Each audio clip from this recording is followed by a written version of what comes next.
Calling this committee of the whole to order at 6 p.m. in the committee of the whole room. We do have a electronic attendance. I would like to make a motion to approve the remote electronic attendance of Alderperson Debbie Murphy of the Committee of the Whole and City Council meeting of February 20th, 2024 due to personal illness. Second. All right, roll call, please. Alderperson Timian. Aye. Finch. Aye. McNeil. Aye. Castro. Aye.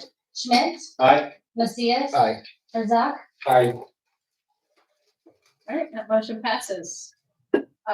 Welcome. And as I said, Alderperson Murphy, please, shout out something if I miss your hand raised, since you're sort of back into my right now. Okay.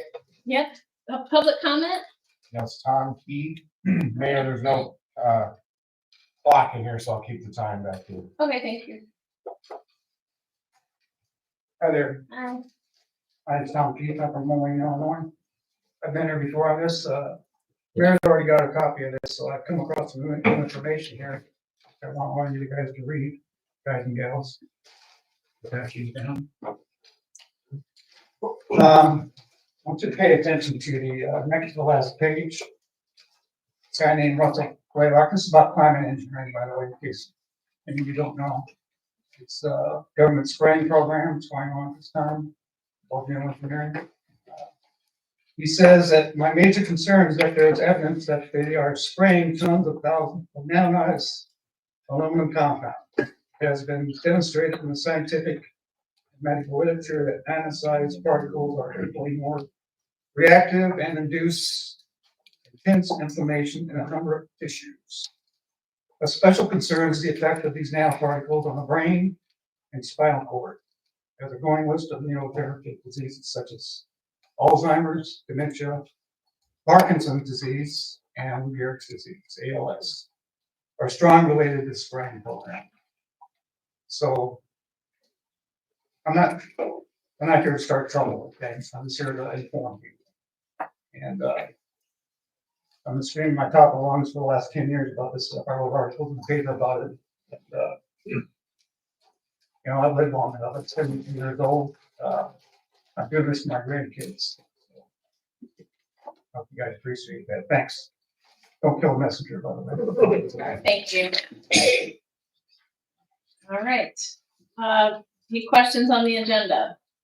I have no modifications today, so we start with our cow agenda items. 5.1, a resolution authorizing the mayor to execute a right of first refusal agreement between the city of Moline and the Illinois Quad City Civic Center Authority, granting a right of first refusal to property, which is the subject of a ground lease upon which Moline Hotel LLC operates a hotel presently known as the Wyndham at John Deere Commons. Mr. Vitas. Thank you, Mayor. The Center Authority was approached by the hotel owner, which is the Moline Hotel LLC. Mike Amin and Renee approached Mr. Mullen about obtaining a right of first refusal on the ground lease that underlies not only the hotel, but also underlies the restaurant. And that includes the entire parking perimeter along the water's edge, back to Heart of America, back to the hotel, back to River Drive. So it's a significant ground lease that they have. And that ground lease has been there literally as long as that development has been there, going back to when it was first built. That land is all owned by the Civic Center Authority. So the Civic Center Authority was approached about this right of first refusal, and after much discussion, we actually hired a surveying company to go out, properly survey the property so that we would know the exact legal description of the property in question.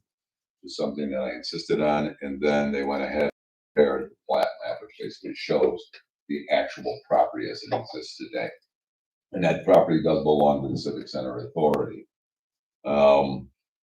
As a part of that discussion, and it took some time to get there, the survey took a long time. I'll just say that the survey took an inordinate amount of time. But once it was done, then it became a question of where do we go with it? And it was the consensus of the Civic Center Authority board that they really felt that if something was to unfold, they were in a position where they needed to liquidate that property as an asset of the authority, who should it go to? Well, their thought was, well, even though it's been requested by the hotel group, best if the city had an opportunity to have that right of first refusal prior to preempt the hotel, not to prevent the hotel, because right now they are a principal property, developer, so to speak, and owner, and an important part of what happens in downtown.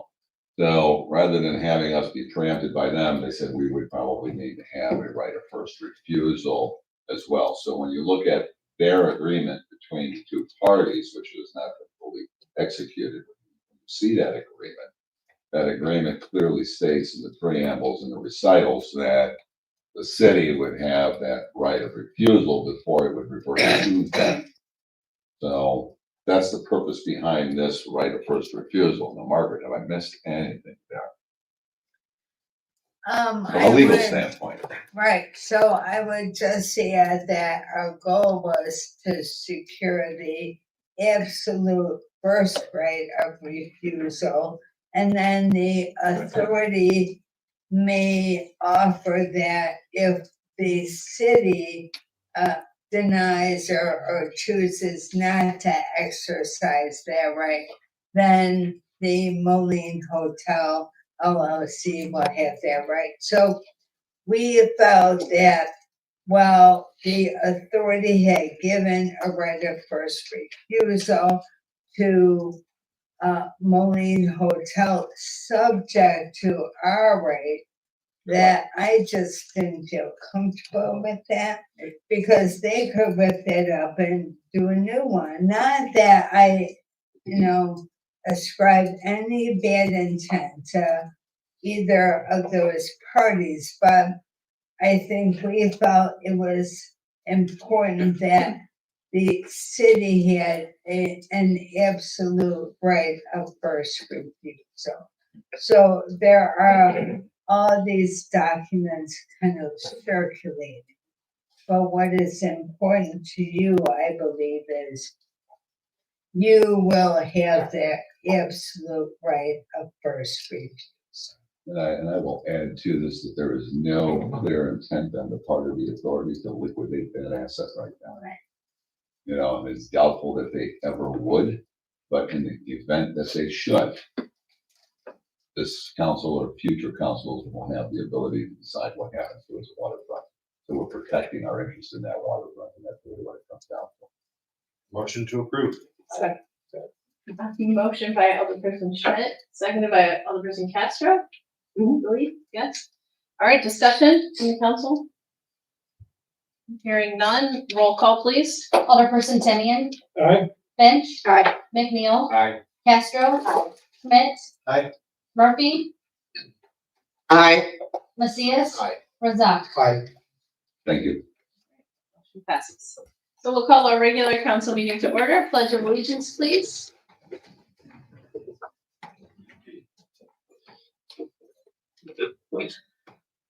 I pledge allegiance to the flag To the United States of America, to the republic for which it stands, one nation, under God, indivisible, with liberty and justice for all. An invocation, Alderperson Timian. We do not. Roll call, please. Alderperson Murphy. Present. Macias. Present. Razak. Present. Timian. Present. Finch. Present. McNeil. Present. Castro. Present. Schmidt. Present. Your Honor, I request the approval of consent agenda items 10.1 to 10.5 inclusive. Motion to approve. Second. Motion by Timian, seconded by Finch. Roll call, please. Alderperson Timian. Aye. Finch. Aye. McNeil. Aye. Castro. Aye. Schmidt. Aye. Murphy. Aye. Macias. Aye. Razak. Aye. 8 ayes, no nays, that motion carries. Non-consent agenda, first reading ordinances.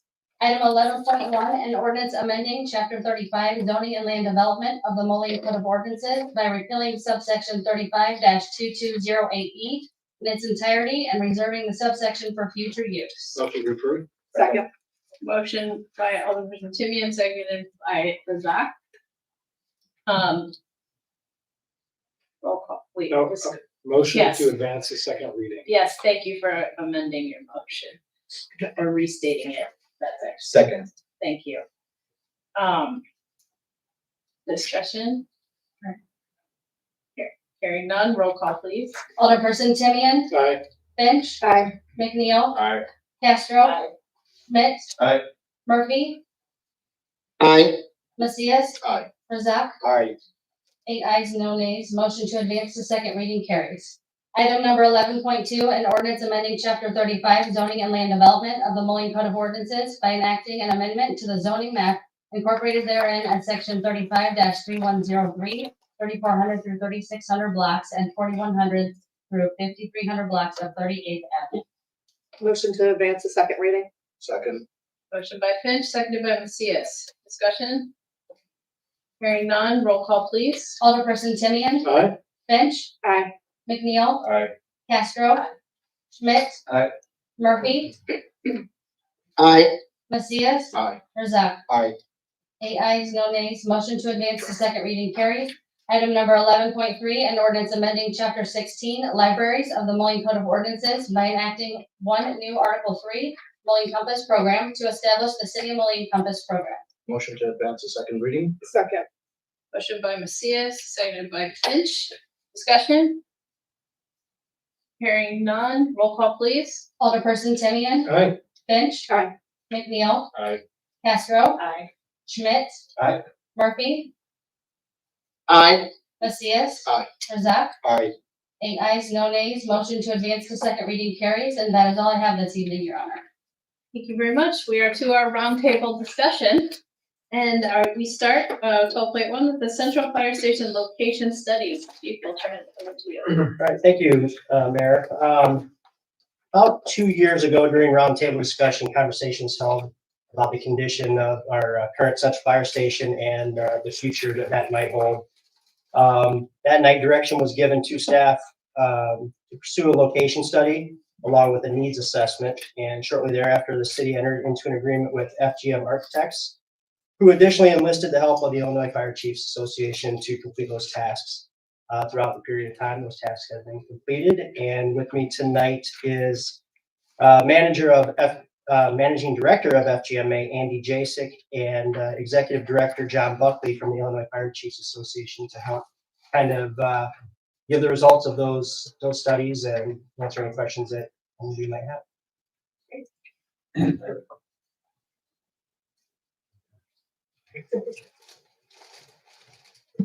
Thank you, Mayor, and all the persons for having me here today. I am John Buckley. I'm with the Illinois Fire Chiefs Association. We represent over 5,000 fire officials within the state of Illinois. And we do a number of consulting projects such as these.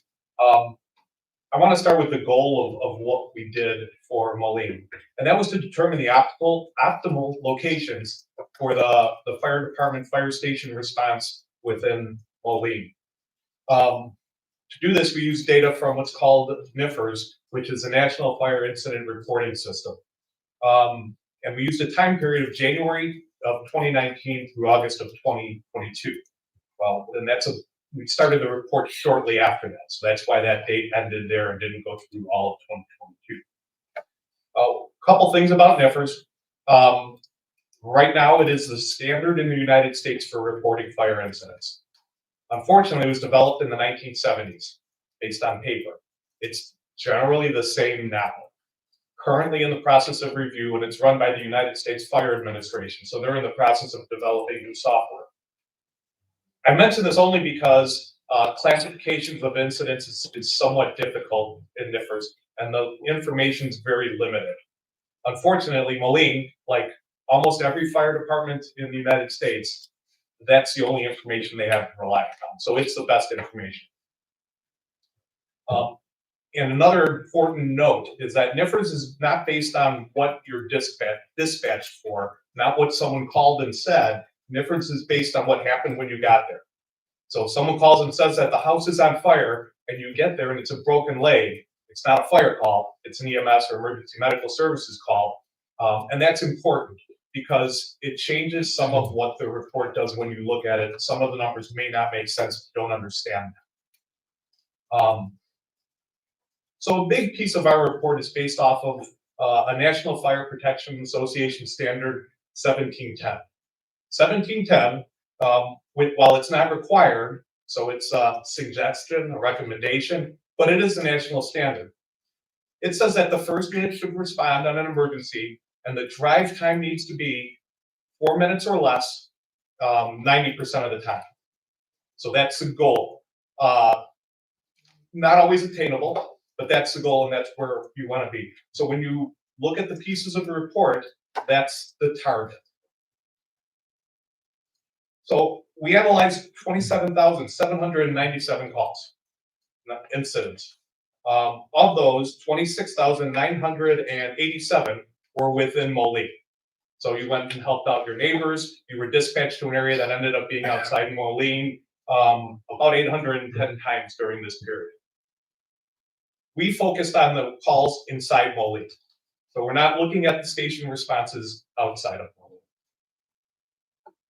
Moline. Currently, and I should bring this up. So in the report, it says 53% of the calls roughly were EMS and about 2% fire. Obviously that adds up to about 55%, which clearly isn't accurate. We found that there were 8,400 calls where the fire department was dispatched and then either canceled en route, never found anything when they got there, was a good intent type of a call. And that's very significant. When you can take that number and you can look at it a number of different ways. But even if half of those incidents were EMS responses initially, where they were canceled for whatever reason, you're looking at anywhere from 70 to 80% of your incidents being EMS calls, which is very typical currently with fire departments throughout the United States.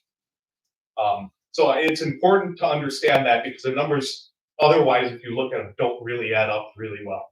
And we are focused in the report on fire and EMS calls. All those other numbers are integrated in there at times. So currently in Moline, to meet a 4-minute drive time to an incident from the fire station, you are able to cover 229 out of the 291 street miles, linear miles of street, which is about 79% of the time you're able to be there within 4 minutes. Quite honestly, that's very good. If you look at, I don't have the numbers in front of me across the United States, but that's very good. When we looked at this, we looked at a number of different situations, including going to 5 fire stations. If you went to 5 fire stations, our report shows you could cover 95% of the roads in under 4 minutes. So 95%, which is incredibly good. Not that the numbers, I don't know if the numbers are available. We haven't been able to find them. But I would challenge anyone to be able to do that, 95%. That's pretty impressive. But that's adding a whole other fire station and all those things that come with it. What we really focused on was putting, well, 2 things. First, we went and looked at 4 stations and moving the 4 stations where they need to be for the ideal response. And that would provide 93% coverage, which again is incredibly good. We went back and focused a little more on moving Fire Station 1. My understanding from talking with the chief, Fire Station 1 needs a lot of work, maybe to say the least. But the idea is that Fire Station 1 needs to be rebuilt. So we focused on moving that. We came up with a location near 12th Avenue and 6th Street. In doing that, and remember, when we talk about a specific point, it's not exactly that point. It can be the area around it. And it all depends on street turns and a number of other things and how the fire engine and ambulance can get out. But by doing that, we increased the response up to 82%. So 3%.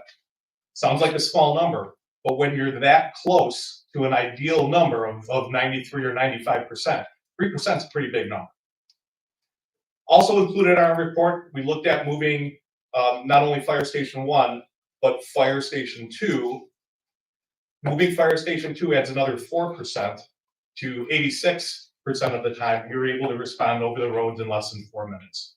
Again, all really, really good numbers for Moline. So with that, I think that's a real brief. I'm happy to answer questions, but I don't want to get too deep into things unless someone has questions about it. We're certainly able to answer them. Yes, please, Mr. Just for clarity's sake, by moving Central Station, you're at 82%. And if you, in addition to that, relocate station number 2, we can get to 86%. Correct. So it's additive, is what I would. It's additive, yes. It's not moving one or the other.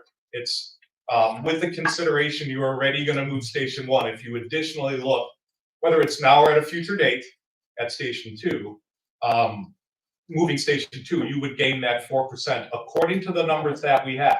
Yeah. Keeping in mind, unfortunately, I'm not familiar with Moline. I don't know if there's been development in the last 3 years that could change those numbers, or there's planned development coming up. So that's another consideration, particularly with Station 2. Questions from the council? I have one. I don't know exactly who to direct it to, but just in terms of, noise within a neighborhood, for sirens and all that, what are the parameters of that? When do they go on and off? Is it the minute that a vehicle leaves the station? Yeah, Some so distance or? I think most departments will have different policy for that. Ours is strictly when they leave the station, they immediately turn their lights and sirens on. In the middle of the night, 3 o'clock in the morning, we're usually not running a siren. If there's nobody out on the streets, we'll just use lights. I got it tested. Yeah. 12. Other comments from questions from the council?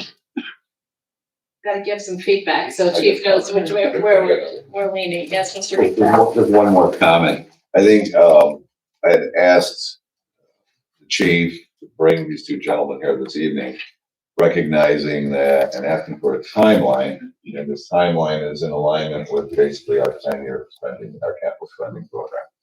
And I wanted this timeline so you can see just the magnitude and scope of the project, start to finish. It is a long haul, it's a big lift, and these steps have to each follow one another, which I'm sure the architect is going to speak to. It's Andy, we go by Andy. That's correct. But I think what I was hoping we could do is that there's no sense in having an architect or anybody on board if we don't have a site, because an architect they can design anything. But the question is you want to design it to fit a site. And without pinpointing that site and finalizing that, we really can't go forward. And that's the reason why we looked at the site where the ball diamonds are at now, close to the Deer Wyman at Butterworth Center. And there were some alternatives as well on 7th Avenue. I know when 7th Street, I meant. I know when all the person Murphy and I were having lunch the other day at Clint's, she mentioned something to me in passing about the old medical offices that are along 7th Street. And as I drove back, because I travel that way all the time, my neighborhood. As I looked at that, I said, yeah, you're right. There's really nothing happening there right now, and it'll be difficult for something to happen. So the question is that an alternate site as well for something of this significance? And there's fewer, of course, residents immediately adjoining. Yes. And I think that speaks to the mayor's question. No, we don't displace the Little League. There's another question. They're not represented tonight, but I'm sure they would be. They would be. So with that said, I'll leave it there. But I would like to have some direction from council, and so would the chief. I'll go this way. Mr. Steve. Thank you. Well, and I guess to the point, those apartment or living complex, that's for like retired residents. Senior living, right? So wouldn't it be better that they have EMS service right next door? Do you think they could I think Right. I think it's a matter of seconds at this point. The report that was sent back dropped the pinpoint in the vicinity, right? So the actual vicinity was 12th Avenue and 12th Street. Well, there's a church there. There's like 8 private residences there. It's just not going to be a possibility. We moved it over 5 blocks to the Park simply because the CRE owns that property. I think it's safe to say it's not the number one ideal location, but it was free. So that's why we've been saying that number. And I think Andy just today has come up with kind of a little bit of a plan for the area of the doctor's offices, vacant doctor's offices, and how a facility of the size that we are required are going to need for our city would actually fit better there. But again, it's not free. We would have to get into some sort of purchasing agreements and So buying all during that. this, Yeah, go ahead, Andy. so during the study, that site was just broached from a high level, but because the city didn't own it, we went to the north and looked at the park or the ball field, and then the one across the street. I don't know what the name is. I'm sorry. Near junior achievement there, Yeah. that corner. Yeah, that report. Yes, absolutely. And I mean, this is not an insignificant station. It's a central station, so it contains a lot of things. And so in our report, we looked at diagrams on those two sites. And quite frankly, we ended up at the ball field, but it is pretty tight. And there's that 24-foot deep ravine that's right on the backside that's going to require some shoring and guardrails. And then before the report was finished, we went and got soil borings. And if you read the soil boring report, that park has 17 feet of fill on it. So what's not in our cost estimates in the report yet is a deep foundation system that would get past 17 feet. So with all that information and talking about coming here and again, we took a fresh look at, and it came up, again, those doctors' offices. That site, there's 4 parcels that at least we identified. And that site is much bigger and it works really well for a 1-story central fire station. So even though we haven't studied it in depth, I would, in my professional opinion, I think that site should be heavily considered, but there's gonna be more cost because you don't own it, so there'll be purchasing. I would even ask, do you do some borings or get something, because those sites could become less expensive if the dirt is there, the ground. Understood. Thank you, Mr. Rigman. I don't know that I answered your question fully. A few blocks of response area isn't going to affect the response times at. It was Castro first and then was. The ball diamonds, is it Little League that uses those or Dad's Club or who? Is it just like practice fields? Do we know? I believe it's Little League. Little League. I spoke with the parks director and I think he reported it was Little League. I believe that's correct. On occasion. I just, I like the idea of the doctor's offices. There's not really much happening there. And I'm just speaking as a parent who had kids who played baseball and softball. The practice diamonds are kind of hard to come by in the city. So I think that I think that they would miss it if we got rid of that diamond. I would agree with you on that philosophy, and also whatever the cost savings is, I hear you saying 1 story, there must be a reason for that in terms of cost savings, but balancing out what we're trying to set aside for that we've already gone through with this last budget, right? Yeah. Even if we had to pay for land, if we can make up that cost. So to give us additional area for parking, training opportunities, all that stuff at the Stevens Park location that we're talking about, we would probably have to go 2 stories. Anytime you go 2 stories, then you have to incorporate an elevator, all that. Right? That's all extra added cost. So. Okay, thank you. Mr. Schmidt? Yeah, so I just, as we're talking about the different sites and that sort of a thought process, I'm wondering too, does it make sense, knowing we're talking about a 3% increase, right? And I understand 3% as you get closer and closer to that 90 is more difficult to attain. But I get left wondering, especially with the reality of maybe we're going to need something to change on number 2 later. I mean, that's going to have to be further down the road. But if it makes sense to even think about how we would stay at the place where it currently is. And I don't know as far as I mean, I think we'd have to completely tear down that building, I would expect, and probably introduce a whole new set of challenges. I'm asking if that's even a cost feasibility, or if we think we have things that make that otherwise, right? We know the one site has the depth, the one site has to be bought. What's going on with that site? That site is so shallow, right? And it's built in the hillside, and the bays are as far back, I think, as they can almost go. And you don't get a large apron, so when you pull out the vehicle, you're already in the street. I think there's some safety issues also with that site that, you know, are inherent of just how tight it is. You can only get a few parking spaces on it. We're trying to put a larger training room for their use. And so we're talking, now granted, there's a lot across the street, but how well does that work? You gotta park across the street, enter the building. So just, again, all things to consider. But yes, I would agree that building is probably beyond its useful life. It really is. Mr. Timmy? So when I hear about the baseball site, call it that, with the shoring and the 17-foot of fill, we're talking substantial amount of engineering work I mean, potentially the cost of purchasing the land. I mean, this is all speculation here. Right. I mean, But it's not a ravine. This is not a small endeavor to shore up that site. I would agree. We've done some challenging things. It's not, you know, we have money in our budget for some shoring and guardrails and such.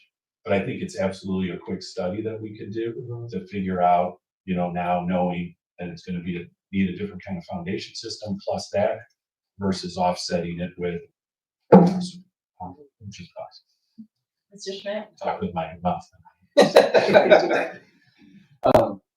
So, and this is thinking a little bit outside the boxes and kind of ruling out things and thinking it through. Seeing the information as related to Fire Station 2 gave me a little bit of pause too, and it actually just occurred to me when you were speaking earlier.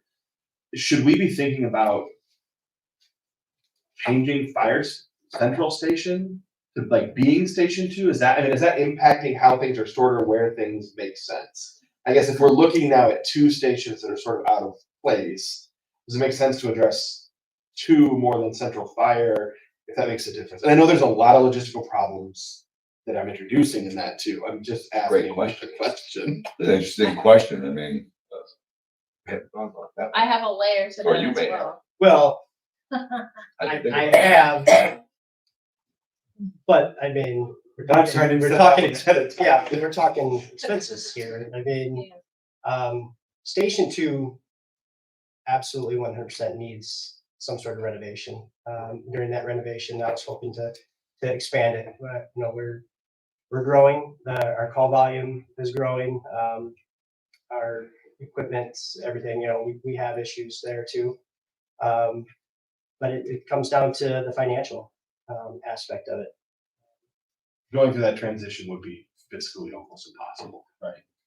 Because if we had to build a new Central Fire instead of Station 2, well, then we gotta figure out what to do with what is at Central Fire. You know, I mean, can you build a smaller central fire station and then use that additional money that saved to expand Station 2? I suppose that's a possibility. It's not something.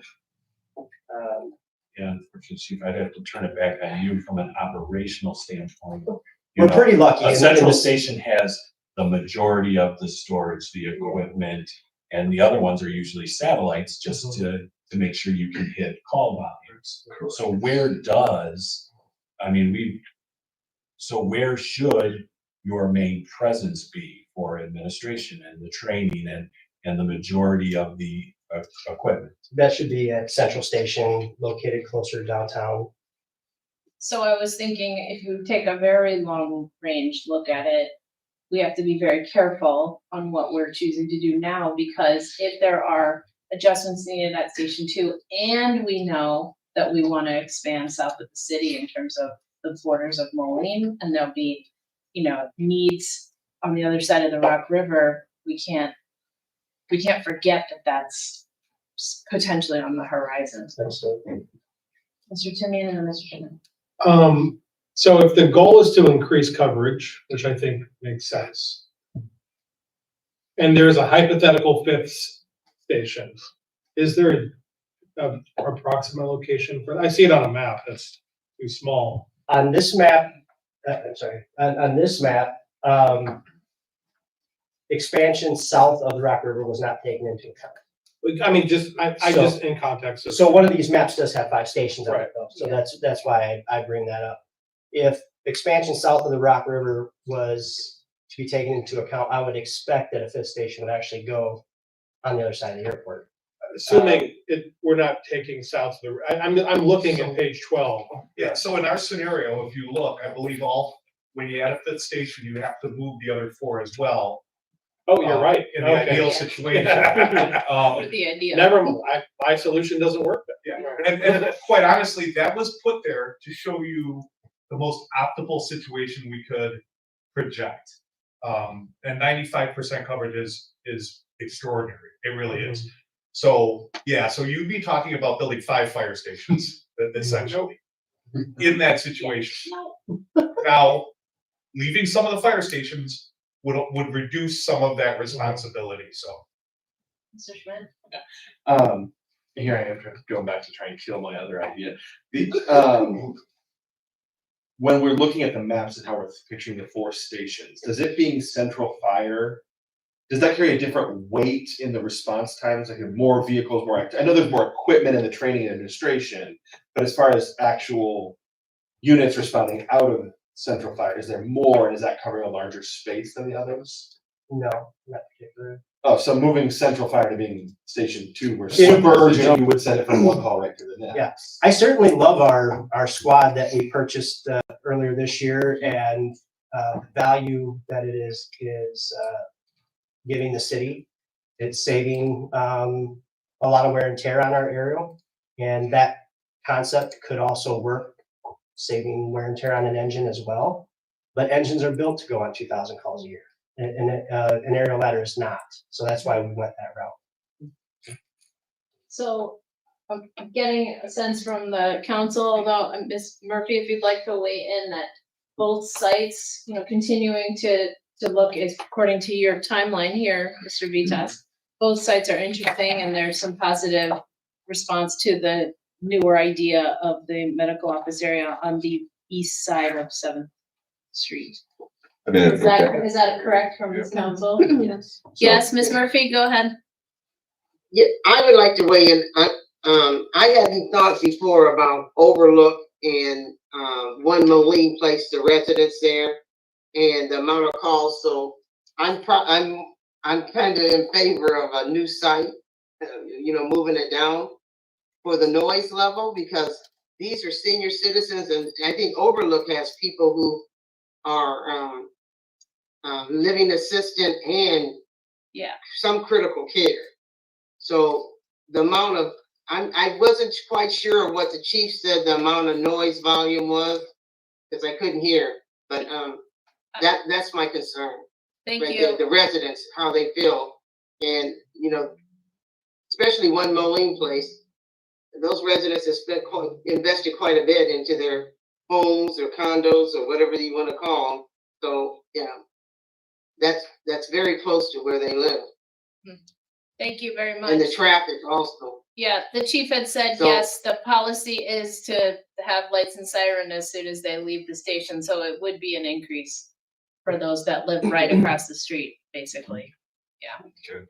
Okay, Also, we have to take into consideration Deer Wyman, their tours, whatever they're having going on, their meetings. So I'm quite sure that we'll hear from them. Have we heard from them already? I have heard. We have heard from them. Butterworth Center, I have. Have you heard from? Okay. okay. Yeah. Thank you. I think you have the information you need to proceed with site info through March and April. We will do a cost benefit analysis, working with the architect as well, and analyze, the value of 1 story versus 2 stories, the engineering and problems with that one site, obviously, versus a larger site on 1 story. city owned versus purchasing. We'll look into all of that. If there's anything else you want to add after the fact, let me know. Okay. Drop me a line. Thank you so much. We'll continue. Thank you so much for being here. With 12.2 MKSK mid-project update, Mr. Mathias. Okay, so we have Donnie with MKSK on the line today. He's going to be giving us a presentation on where we're at with this important project. And the goal here being, we've got about 20 minutes, take 10 minutes to show you where we're at, present these 3 big ideas, and then to leave 10 minutes to really get your feedback, because we've been driving a lot of feedback on this. So we really want to get yours as well. So Donnie, if you can hear us, take it away. Wonderful. I'm going to share my screen here in a moment. So let me know when y'all are seeing a slide that says Moline. We can see it now. Front and center. Fantastic. Okay. Off we go. I know you all have been on this journey with us, for some time now. So I'll err on the side of brevity here, and look forward to our conversation at the end to sort of deepen anything. But we really, these past handful of months have been focused in on the future of what you see here on screen. We're calling this sort of river front and center sort of study here, from 18th to 23rd, and riverfront sort of primary focus, with the secondary study area cutting over to 25th, also looking at the riverfront. So a fairly large and, as you all know, consequential, part of the Moline community that is ripe for evolution. We're pleased to be here with you all and a very diverse team of subject matter experts to develop that vision, really with the community and grounded, both in the local expertise and culture of the Quad Cities and the Moline community, as well as the sort of national bench as well that we sort of bring to this effort. We're here today, as Chris said, really to share some updates on where we're at, talk a little bit about the study area as a whole, how it connects to the broader Moline community, and then really dig into a couple of concepts for what we're calling a series of priority sites that we'll get into. So this process really kicked off in September, near the first time that I was in a forum like this with you all. And since that point, we've really gone through a pretty deep dive into our discovery phase, really exploring prior planning studies, building on that really strong foundation work y'all have generated to get us to this point, and digging deeper, into our specific study area, really looking at market demands and opportunities, sort of physical and cultural forces, impacting what may happen sort of on these sites and in this place, to really form the foundation for the concepts that you're going to see today, the ideas that we're going to share. And every bit is important, if not in some cases, or more so important piece of this as well, has really been bringing in the community to this process, bringing their voices into this conversation about the future of the heart of Moline and its connection to the Mississippi River. So we've been out on a number of points, again, bringing people in to sort of form that shared vision. The photos you see here, I know, many of you were in attendance to this, was our Fall Fest workshop and series of pop-ups that we had hosted back in October, really with the idea of generating interest and buzz in this project, again, as well as crafting the shared vision.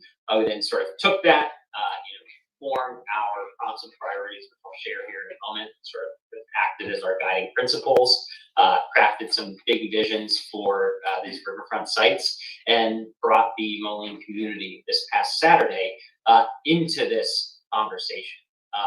And really with the idea of, again, helping us sort of shape and evolve this shared vision for the riverfront. So, had some wonderful partners in the form of Mercado, some of their local vendors, again, to help, sort of host this forum. And again, be a welcoming, inviting, and family-friendly, again, sort of environment to have conversations about the future of Moline.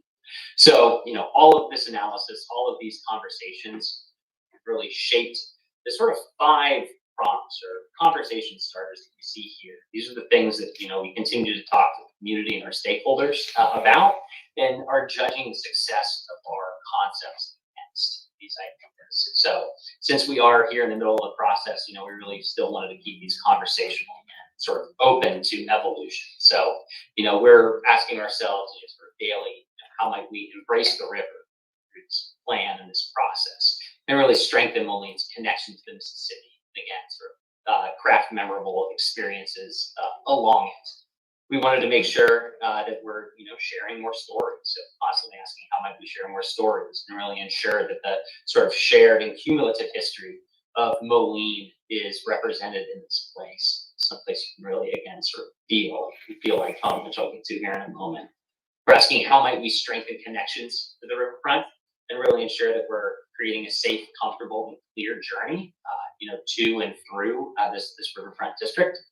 We're really asking how might we cultivate community and create this place that Molinians are really proud of and excited to share with others and return to again and again themselves.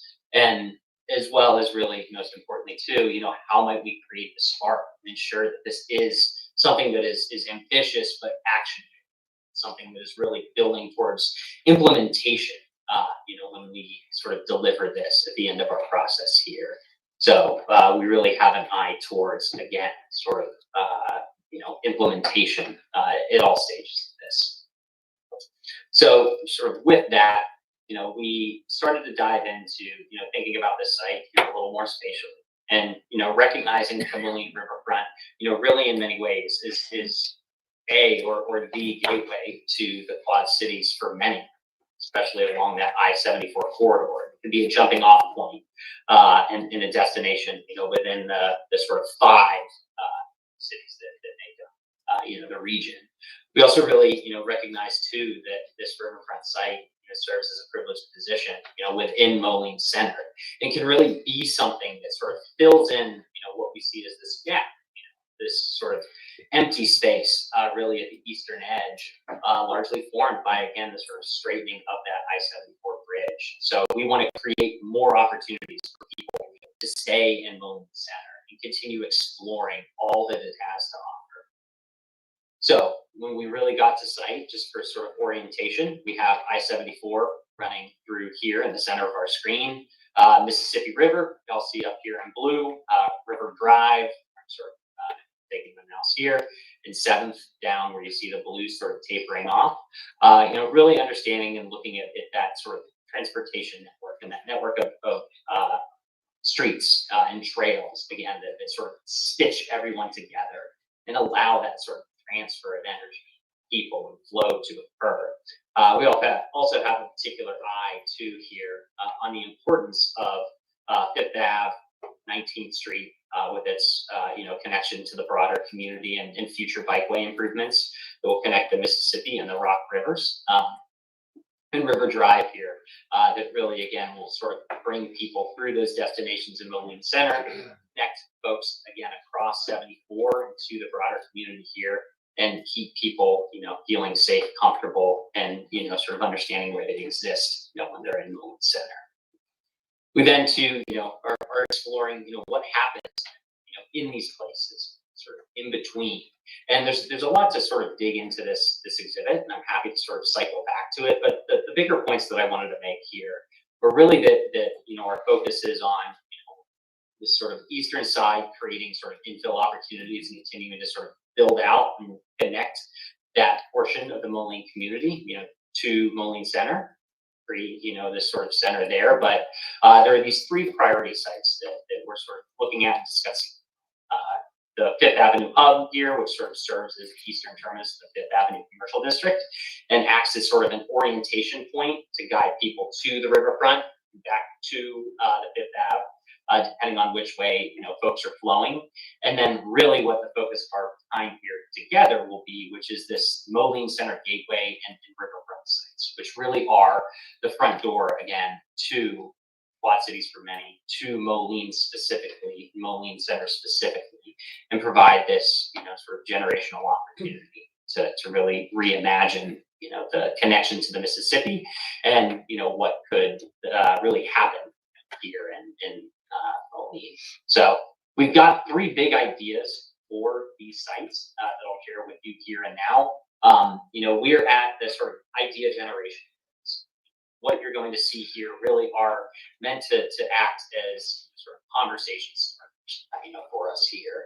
So please, I'll again sort of go through these, and I'm always happy to sort of cycle back to answer any specifics, but I want to give you the big broad strokes sort of here and now. And we've looked at these through three different sort of lenses that we were focusing these schemes on. This idea of providing sort of a more native and naturalistic cleaning scheme for the riverfront and the center gateway. Another that functions more as what we were calling as a seasonal playground. And the third that really foregrounded is food and farm. So if I were to sort of start in on this, with our big idea number one, the sort of native and naturalistic scheme, we really wanted to provide a riverfront district, a Moline Center gateway that really emphasizes the connection to the natural environment, that really celebrates the Mississippi River, and the sort of ecology of this portion of the region. So, when we're thinking about the sort of spaces and experiences that one could enjoy here on the site, they do really lean on this idea of connection to the water. Again, these sort of meandering paths and native sort of landscapes and storytelling opportunities sort of embedded all throughout, focused on, again, sort of plants and animals and again, sort of ecology, of this place. We also wanted to, in this scheme, to really sort of celebrate and emphasize sort of connection back to these architectural, sort of remnants that are still left on site, and how they could be repurposed and, sort of layered in with all sorts of new, exciting, sort of experiential sort of aspects to them that would enable you to, potentially get up and enjoy views of the river, of Moline Center, to sort of inhabit again, pieces and parts of say the Coney building here, and really looking then too at the Spiegel, as this sort of new community hub and sort of hall to sort of bring people. So, getting out of those sort of concept images and starting to look at this plan, again, just to orient, we have I-74 running across the right side of our screen here. River Drive, sort of towards the bottom third of the page. What we've really done is, lay out a series of sort of new, more mixed-use sort of development, and sort of optimized and designed around form-based codes, but with the aim of really creating this sort of threshold, this gateway to Moline Center, creating this street wall and this activity that signals that you've arrived, here in this place. And Craft in particular, north of River Drive as well, is sort of riverfront district here that's lively, that encourages movement to and through the Spiegel, River Drive, and into this new, really richly programmed naturalistic park along the banks of the Mississippi, with sort of skating ribbons, play zones, with all sorts of sort of open lawn and naturalized plantings that sort of celebrate this journey to the water, the journey to the Mississippi. Here we're also talking about really the opportunities as well to bring, say, the water department site into this, and craft this sort of stormwater demonstration and sort of series of swale experiences that would, start to tell some of the stories again of that sort of urban water cycle, and really in a sort of a theoretical way, bring the water into our site. So sort of what you're seeing, coming through from the water department now. Really wanted to emphasize too here, that connection to the Mississippi River, and are looking to soften, sort of more richly layer the river's edge there with naturalized plantings, with boardwalks, overlooks that really enable you to get closer to that water. If you all have been out there today, you recognize that there's sort of a large berm that you sort of enter or are welcomed by as you get closer to the river. So working with our engineering partners and continuing to ensure that again these moves sort of work from a stormwater from a flood management standpoint makes sense, but really sort of take that berm down, push some of that land back deeper into the site to raise up some developable pads out of the floodplain and create this naturalized edge with all sorts of sort of bioengineering and sort of habitat that will both stay stabilize those edges as well as create all sorts of spaces for natural plants, for animals. So, you know, as you get close to the water, as you get out over the water and those boardwalks again, it is this really rich, beautiful, and heavily natural environment that you're greeted by. Our second big idea, this idea of the seasonal playground, really encourages movement and play, really takes more of an active sort of recreation spin to the programming of this park. And again, looks at how, you know, folks of all ages and abilities can really come here and explore together through, you know, programs like what you see here on screen. Also focused then too on sort of creative ideas for how we might repurpose, you know, even architecture on site, you know, still with the idea of encouraging, you know, engagement, you know, movement, play, exploration. So some big, you know, ideas for, you know, how things like the tower could fold into that, or some of the development on site, again, can take that sort of program and have it be applied. So in this scheme, the development footprint looks a little bit different, but still really functions the same. You know, is aimed to create this gateway district that welcomes you to Moline and Moline Center. This pushes the park a bit further into, you know, into Moline Center and towards River Drive, and perhaps sort of larger, you know, glazed zones along the, you know, western edge of our site here. Looks at clustering, you know, a series of courts, basketball, pickleball, you know, sort of spaces for skating, you know, roller or deck hockey in the summer, you know, ice in sort of the winter, but creates this sort of active rec zone as you start to move closer to the water. And then even sort of explores, you know, how you might continue to shape that edge and bring the river into the site.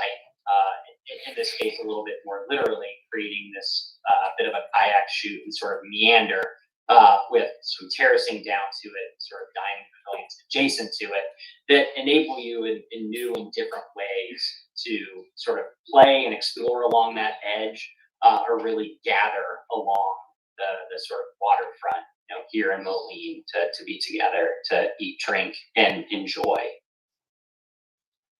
Sort of last idea, the idea of food and farming, really leans into the agricultural sort of heritage of the Quad Cities, both in the act of cultivating, you know, sort of food and farming itself, as well as sort of manufacturing. So trying to find ways through the shape of the landscape and some of the program that we're proposing, again, to really foreground, you know, those ideas and share those stories. You know, two here continuing to explore, you know, how things like the Kone Tower, the sort of building in pieces and parts, as well as the Spiegel, you know, sort of contribute to those stories and, you know, help support that sort of program. So when we get to the plan, you know, similar sort of moves being made here as we, you know, really craft, again, this sort of gateway to Moline Center. But there are a few things that are a little bit different about this one, where some of the sort of mixed use residential that we were looking at proposing, you know, in this area gets replaced by some more interpretive spaces, sort of production facilities, you know, that would sort of really place a, you know, or shine a brighter light on, you know, again, sort of what that journey of, you know, sort of the food is, you know, as far as sort of demonstration gardens and growing and production facilities, both sort of outside and inside, you know, the buildings, how these things are packaged and prepared, and then ultimately could be used, say, to support the repurposing of the Spiegel building into a food hall and an event. In this scheme too, as we sort of move up, we looked to incorporate more sort of demonstration gardens and other sort of linear types of landscapes. As you get to the riverfront here, to sort of pay homage again, you know, to the crop rows, to the cultivation methods.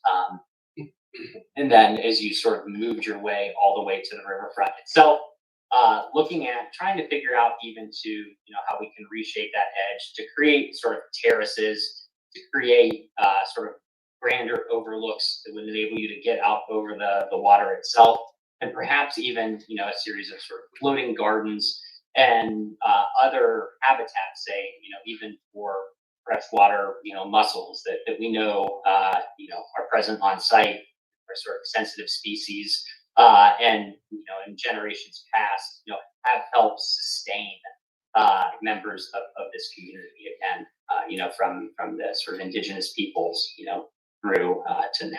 So bigger ideas here about, again, how that idea of food and farming, and I think in particular cultivation, could get sort of crafted, into this place and into these spaces.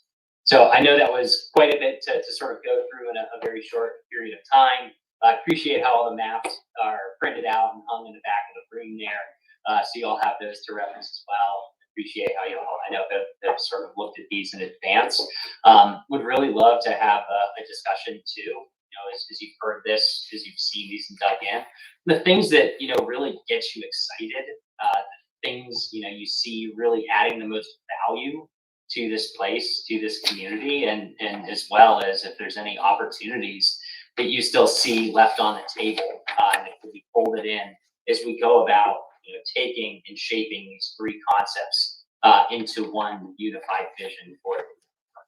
So with that, I'll just sort of open the floor for discussion. Thank you so much.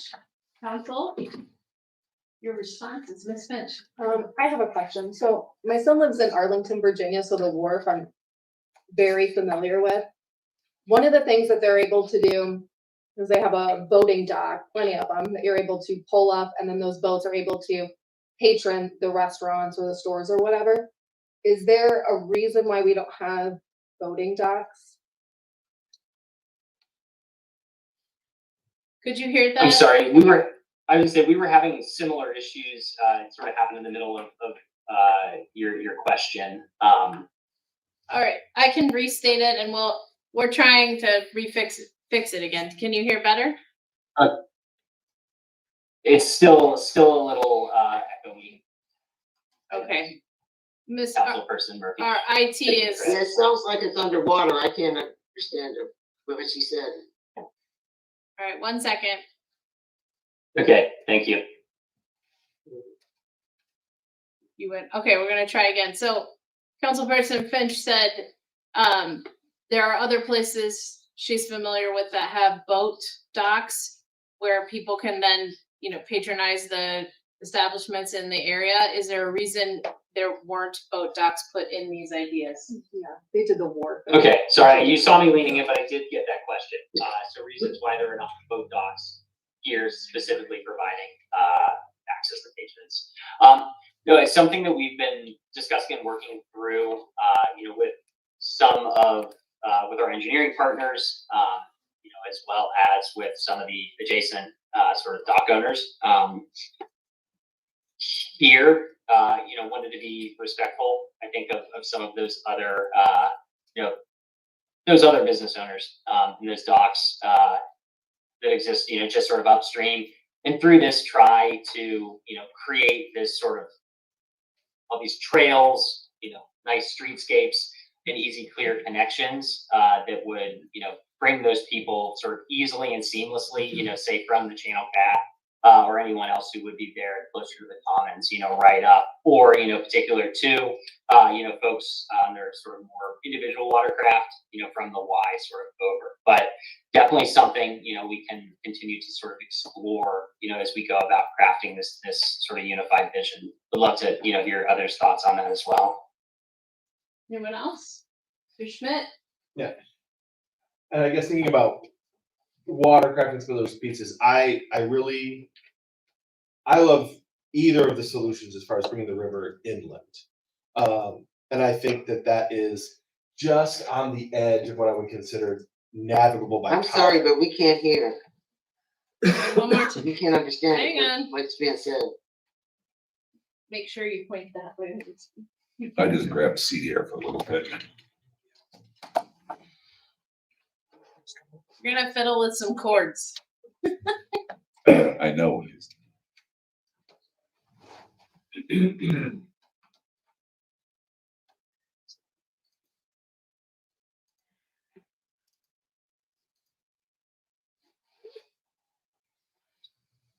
Want to try again? Okay, Mr. Schmidt's up.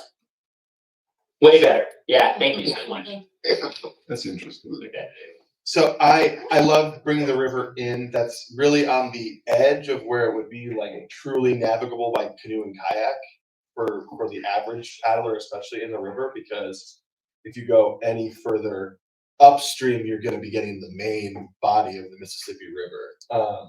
I do know too, if we are going to try and bring kayak traffic in there, I would not want to see a bunch of boat ramps. I think that's going to have to be an either or choice.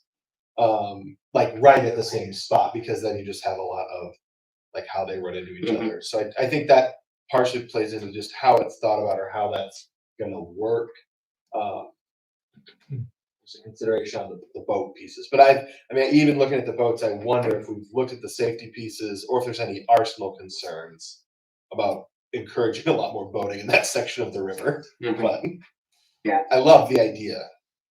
So as it exists. And I know one of the things, Go ahead, Donnie. oh, I'm sorry.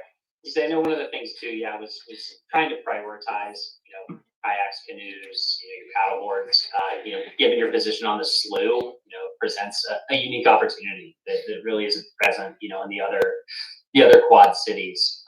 And we know too that dredging, to be able to bring the Channel Cat and other motorized boats sort of through this space has been a challenge and sort of an expensive one to deal with. So really at the moment, some of those factors have continued to keep us focused on, your more sort of kayak canoe, sort of paddleboard type uses. Thank you. Just. Yeah, go ahead, Mr. McNeil. So we know now that Just make it louder. that's a no wake zone in Sylvan Slough. We have pleasure boaters coming back there currently. And the Y recently rented kayaks, and that's where you will see people kayaking the river because it's a backwater slough. But that's how it exists today. It is safe for both motorized and non-motorized boats. Yeah. I want to add something. Go ahead, Mr. This is Vitesse. another reason why the right of first refusal is so critical.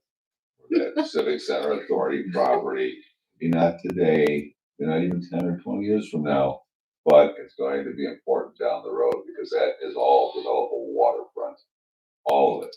So, as people in the future look to develop beyond what we're doing here, that's an opportunity that's very much in line for the future for Moline. Whether it's restaurants, whether it's dining on barges, music on barges, there's clearly an opportunity there in that no wake area. And that's actually rather safe so that people can access the water literally from the arena all the way back to I-74, which you will not find that anywhere else in the Quad Cities. It's a very unique aspect that we have, or attribute. It's what made us who we are. Other council commentary. Mr. Macias. Thank you. Well, I'll just start with some of the things that I really like. The idea of the seasonal playground. I don't know that it'd be exactly like that, but just the fact that you can have stuff in the winter and some stuff during the summer, different activities for different people. I'm sure people will go there specifically just to play whatever sport, whether it's pickleball or basketball, right near the river. I do like that idea. With the residential, the buildings that are off to the left of the food hall events venue, do we want to maybe just have more of a clear picture of the river? Because isn't that something that people were saying that they don't know where the river is when they're driving on River Drive? So wouldn't we want to be more strategic as far as like new commercial or mixed use buildings on that part where, across from the Enterprise Lofts, maybe not have as much? That was just a thought based on some of the comments people had made before. They didn't know that the river was right where it is off of River Drive. So those are just a couple things. But yeah, every idea, I mean, there's stuff that I really like. Just in every single one of them is just going to have to come down to getting all the feedback from everybody. But yeah, the biggest thing is the residential blocking the open lawn area from the other side. That was my only thing. Ms. Castro. That's I just was gonna mention that I actually Mr. Garcia said a little bit out of all three of them. I think that, the first two I prefer better than the third one. A couple reasons for the, because there seems to be less housing in the third option than in the first two. Is that am I hearing that correct, right? So I prefer the first two, just because they do have, more options for housing. And I really like the playground idea. I think that, families need places to go, not just in the summer, but in the winter and in the fall also. So if we could somehow kind of work, that into any of the choices that we do, I think that's. Mr. Mc, oh, go ahead. I had one more question, and maybe this isn't the right time to ask it. I didn't ask this beforehand, so I apologize in advance. The skate park, is that involved in this at all? That actually was one of my Where is questions. it? Yeah, We're where's the missing, skate park? Donnie, we're really missing things to the east of I-74, and I'm very concerned that the ideas are all infill residential. We know how difficult it is to do residential, and we want to see more of it. We can do things on our end to help that, but I'm hoping there are some more creative ideas to come out of what you envision connecting that Park Hill area to this central big idea area, and that skate park cycle. What was it? Skate park and pump track, right? You know, that doesn't show in these drawings at all. Nor is that Miss Elias is here somewhere. What did we call the 20th Street Park? That we were kind of Spring Street, Nora, a Spring Street Park idea. Maybe it's a sculpture park, you know, bringing art, fusing our art, public art commission goals with nature, et cetera, and neighborhoods. Those were things I thought about as well.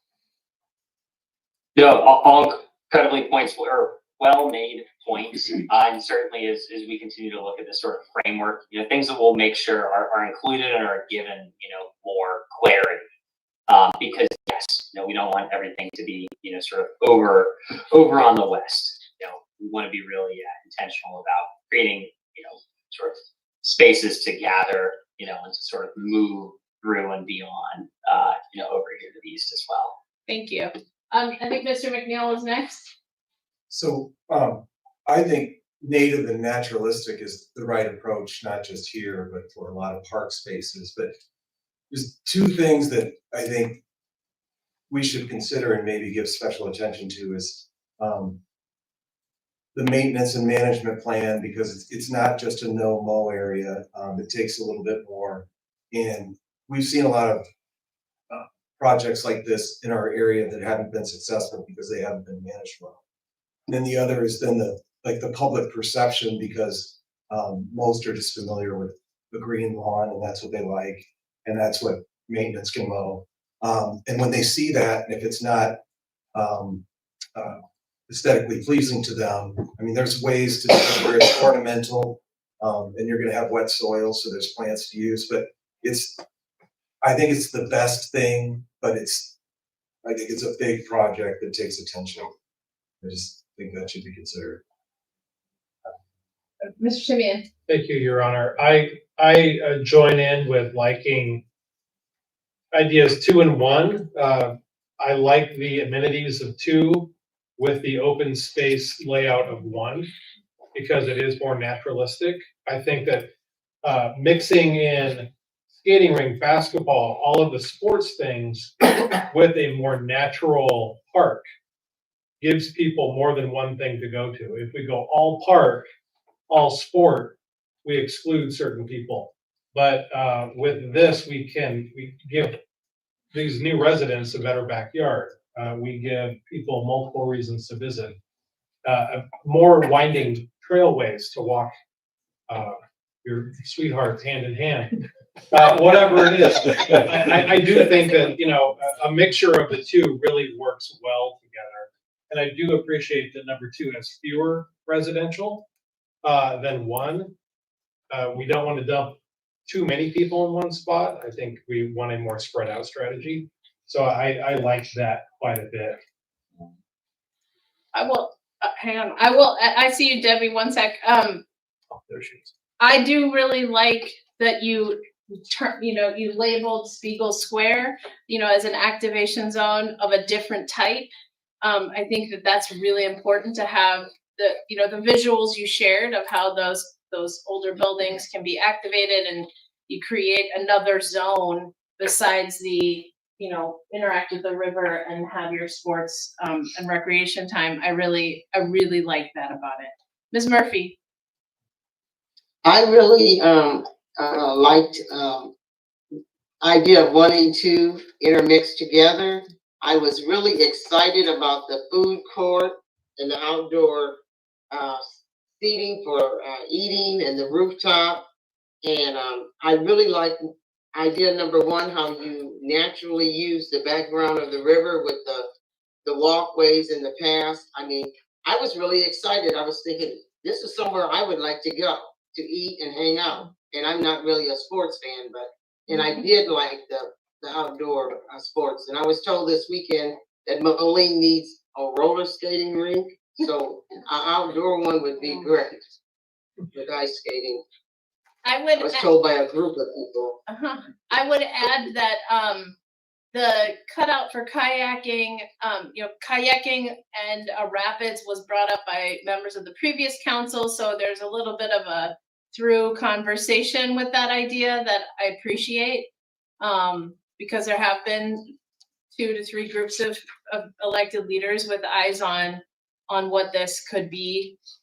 So I wanted to put that out there, as well as we've had sustained interest in bouldering in that location. And if we don't do it, someone else will. And I think we should capitalize on these niche recreation types, because it just allows more and more people to come and enjoy our area. Right. And that use is so ready to go. I could almost see that being like a catalyst thing that happens down there and draws people in before the site's even ready. Because there's such a desire, I think, for anyone with kids in Moline for where's that indoor entertainment that I can go take my kids to. That's right. Yeah. Especially because it's colder there. Yeah. Right. Anything else from the council before? Yes, Mr. Jermaine. I did have a question on the east side of the map. Yeah. Is this mostly just a rough drawing, or is the intention to propose that 25th? This is the closing the loop map, the big one that had all the buildings on the east side. Is the intention to extend 25th Street through? Because currently So this one, yes. it dead ends at the railroad, and I don't know if that was just a grid map or if there is an intention to extend that all the way through.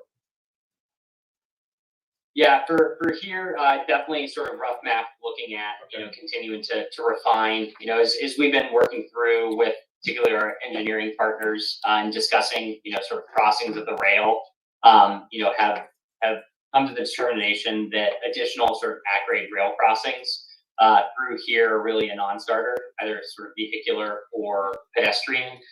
So something that, we've been exploring the feasibility of and coming to a conclusion on. Okay. But yeah, great comment. Ms. Murphy. The sort of bigger moves. Ms. Murphy. Yes, I have a quick question. Have we thought about, I have to bring this up. Have we thought about a dog park?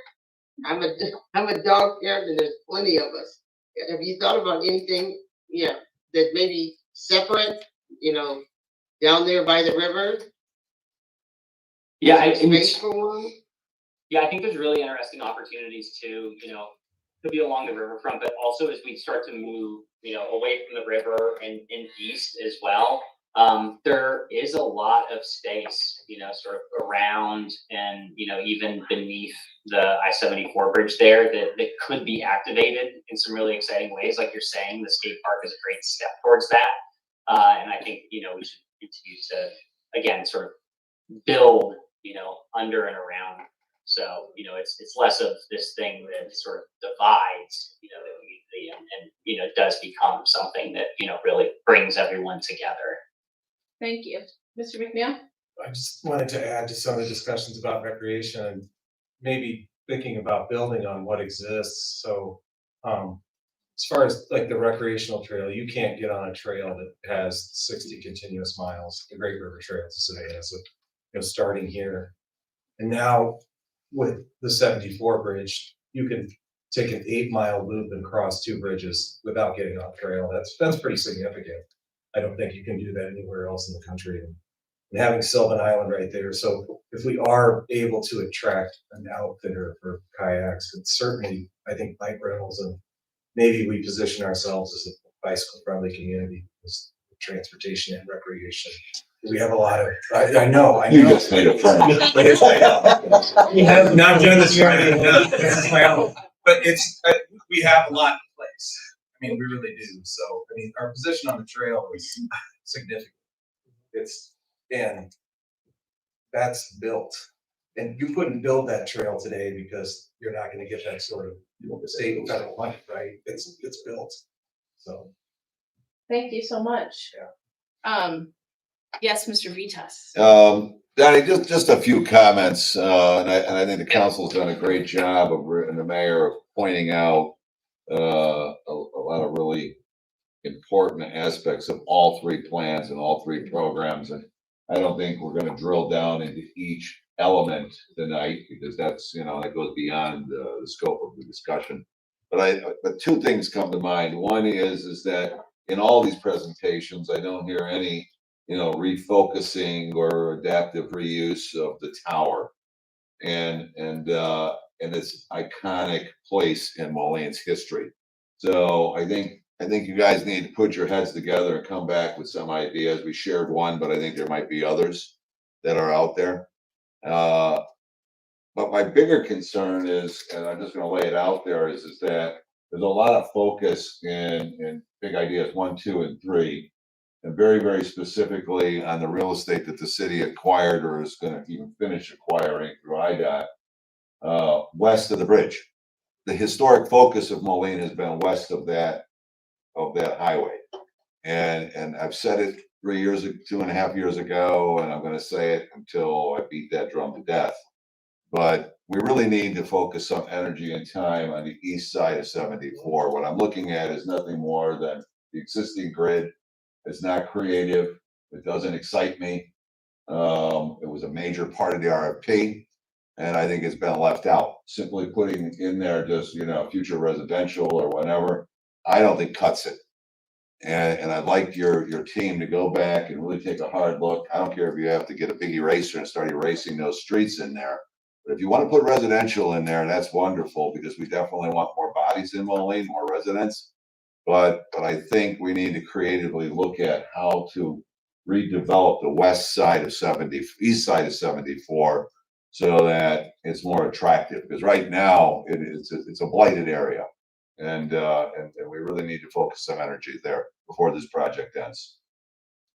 Thank you very much. We look forward to continued updates and thank you for all the dedicated work so far. Yes, thank you. No, absolutely. Yeah, I appreciate y'all taking the time, and you may have seen it sort of making the round too, but we do have currently a survey open that looks broadly at the district. Our 3 concepts and Bob do as well is some ideas for the tower, which is traffic thought behind them. We've had about 420 members of the community take the survey thus far. We'll have it open for another week or so and hope to have a few more hundreds sort of join us. So I do look forward to reporting back, what we hear from them, and we'll definitely incorporate, what we've heard here tonight as we move forward. Thank you. Thanks, Tony. All right. Thank you. Thanks, y'all. We're meeting we're presenting it to the high school next week. Try and Great. and then we're going to have an outreach to all the high school students as well. Try and get them to Awesome. Thank you. Miscellaneous business. I usually start, just a reminder, State of the City is this coming Monday, nice and early. Doors open at 8, speeches start at 8:30, and there will be some breakfast items provided, and that is at the Vibrant Center Arena at the Mark. I know most of you, if not all of you, are planning to be there. I look forward to it. Ms. Murphy, do you have anything? No, I don't, but is there a special seating area for us or It's in the, first come, first served? it's in the conference room areas that are to the right, so not in the big arena, Okay. but in the conference Okay. area. Mr. Macias? Yes, thank you, Your Honor. This Saturday is the Black Business Expo taking place at South Park Mall from 1 to 4 p.m. Yeah, and then that's one thing that this mall could actually do, just keep doing events and inviting business owners there as well in the whole community. So That's we're great. trying check it out on Saturday from 1 to 4. And also the Pots of the Arts at a mural contest at the mall. So I think they're still voting. I'm not 100% sure, but you can also check out the art that some of these young folks did. So yeah, you can make it a point to check out the mall this Saturday. Thank you. Mr. Razak? No, thanks. Okay. I have heard a lot. Today I have heard from everybody, Okay. Okay. but I agree with you. Mr. Timmy? Nothing, Your Honor. Finch? Nothing, Your Honor. McNeil? Nothing, Your Honor. Astro. Just a reminder about the SCAM seminar at the library, on Thursday, that will be at 6 o'clock.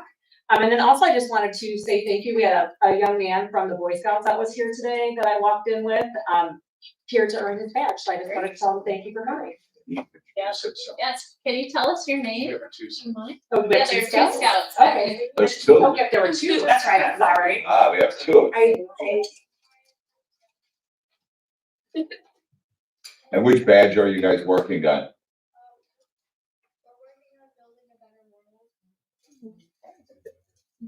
That's another one. And what's your name? My name is Sophia. Great. Well, thank you for being here.